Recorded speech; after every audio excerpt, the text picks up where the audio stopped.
Hello everyone, कैसे हो आप सब। उम्मीद है कि आप सब बहुत ही अच्छे होंगे। दोस्तों, आज की ये वीडियो आप लोगों के लिए बहुत ही कमाल की साबित होने वाली है, क्योंकि अगर आप ट्रेडिंग करते हैं या ट्रेडिंग करना चाहते हैं तो आज का जो टॉपिक है आपके लिए यह गेम चेंजर साबित हो सकता है। आज हम बात करेंगे स्मार्ट मनी कंसेप्ट के बारे में, जो प्रोफेशनल ट्रेडर और बिग इंस्टीट्यूशन यूज करके मार्केट में लगातार प्रॉफिट बनाते रहते हैं। यह स्ट्रेटेजी आपको रिटेल ट्रेडर की भीड़ से अलग कर सकती है अगर आप इसको सीख लेते हैं।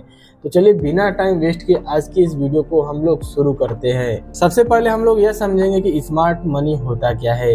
स्मार्ट मनी का मतलब वो पैसा जो मार्केट में एक्सपीरियंस हो, यानी जैसे कि बिग इन्वेस्टर हो गए, इंस्टीट्यूशनल ट्रेडर्स हो गए।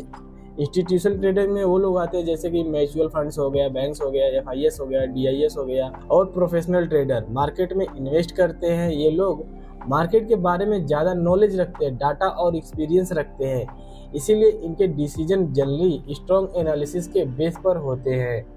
Smart money versus retail trader, पहले नंबर पर पॉइंट ये आता है कि कौन पैसा मार्केट में लगाता है।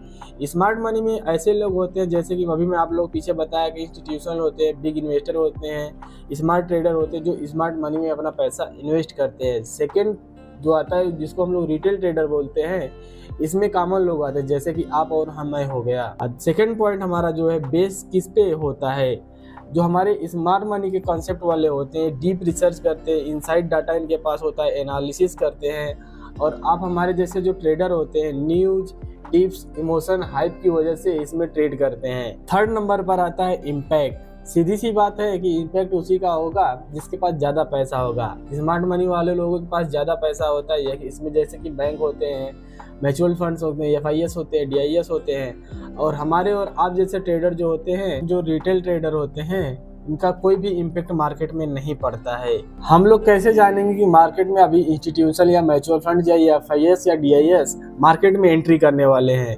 इसको कुछ मदद की वजह से हम लोग समझ सकते हैं। जैसे वैल्यूम एनालिसिस होता है, जब किसी स्टॉक में अचानक से हाई वैल्यूम के साथ प्राइस मूव होता है, समझ जाओ कि उसमें कोई स्मार्ट मनी कॉन्सेप्ट वाला बंदा घुस चुका है। दूसरा जो तरीका है कि मार्केट में स्मार्ट मनी आई या नहीं आई, वो प्राइस एक्शन प्लस ब्रेकआउट होता है। जब भी मार्केट में एक स्मार्ट मनी आती है तो उसमें बहुत बड़ा ब्रेकआउट होता है और बहुत ही बड़ा ब्रेकफॉल भी होता है जब स्मार्ट मनी मार्केट में घुसता है, तो जिसमें बहुत सारी बड़ी बड़ी कैंडल बनती रहती है। अब हम लोग समझेंगे कि हम लोगों को स्मार्ट मनी कंसेप्ट सीखना क्यों जरूरी हो जाता है। अगर आप समझ जाओगे कि स्मार्ट मनी कहाँ से आ रही है, कहाँ से निकल रही है, तो आप सही टाइम पे एंट्री ले सकते हो, ट्रेंड के साथ अपना ट्रेड कर सकते हो और आप फेक ब्रेकआउट और ट्रैप से बच भी सकते हो अगर आप एक स्मार्ट मनी कंसेप्ट को अच्छे से सीख लेते हो। तो अब बात आती है सबसे इम्पोर्टेंट बात की कि हम स्मार्ट मनी कॉन्सेप्ट को कैसे सीखें। स्मार्ट मनी कॉन्सेप्ट को समझने के लिए आप लोग कुछ इम्पोर्टेंट चीज़ें होती है जो आपको पता होनी चाहिए। और सबसे पहले नंबर पर आता है ऑर्डर ब्लॉक, जहां इंस्टीट्यूशन अपने बड़े ऑर्डर्स को प्लेस करते हैं। ये एरिया फ्यूचर में स्ट्रॉन्ग सपोर्ट या रेजिस्टेंस का काम करने लगता है। सेकेंड नंबर पर आता है लिक्विडिटी ग्रैब, जिसको हम लोग स्टॉप लॉस हंटिंग भी कहते हैं।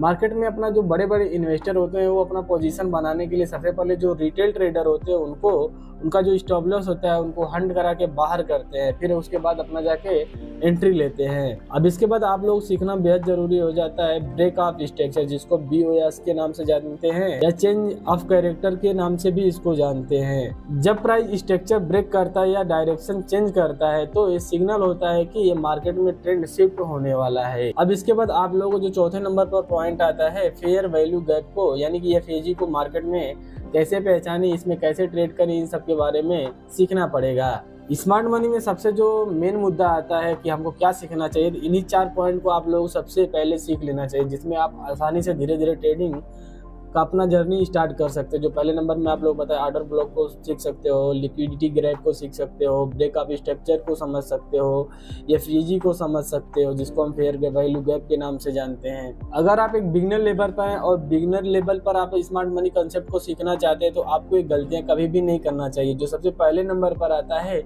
इंडिकेटर पर ज़्यादा डिपेंड रहने का नहीं। Smart money concept price action को फॉलो करता है, ना कि किसी इंडिकेटर को फॉलो करता है।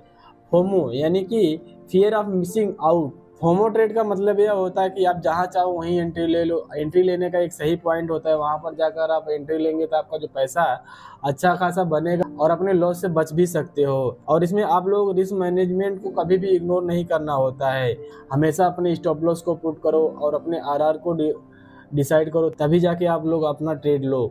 अगर आपको ये वीडियो इन्फॉर्मेटिव लगी हो तो वीडियो को लाइक कीजिए, शेयर कीजिए अपने दोस्तों के साथ जो अभी ट्रेडिंग शुरू करना चाहते हैं। और आप लोग हमें कमेंट करके बताइए कि आप लोग किस टॉपिक पर वीडियो चाहिए। अगर आप हमारे कोर्स को ज्वाइन करना चाहते हैं तो आप लोग हमारे कोर्स को ज्वाइन कर सकते हो। और आप लोग हमारे टेलीग्राम चैनल को जरूर फॉलो करके रखिए।